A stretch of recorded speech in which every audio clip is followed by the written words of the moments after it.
Kien aktar kmieni dan ix-xahar meta l-avukati ta' Aleksandar Stojanovic, ir-raġel akkużat bil-qtil ta' Walid Salah Mohammed, talbu għar-rekuża tal-imħallef Edwina Grima li qudiema Stojanovic kellu jgħaddi ġuri. Mohammed, Eġizzjan, missier ta' żewġ titfal, kien instab mejjed falqa fl-Arpawdex 5 snin ilu wara li sofra ġrieħi minn tiri fonqu f'sidru u Stojanovic qed jiġħad l-akkużi. F'rikorsi li tressaq quddiem il-qorti kriminali, l-avukati difensuri José Herrera, Franco De Bono u Francesca Zarb kienu talbu biex l-imħallef Edwina Grima tastieni milli tippresjedi dan il-każ.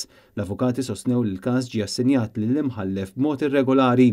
Mod parallel ma' din it-talba l-avukati ta' Stojanovic ippreżentaw ukoll kawża kostituzzjonali fid-dawl tal-fatt li l-imputat ma kellu l-ebda rimedju legali ordinarju biex jikkontesta l-legalità tal-arrest tiegħu wara li kienet inħarġet l-att tal-akkuża.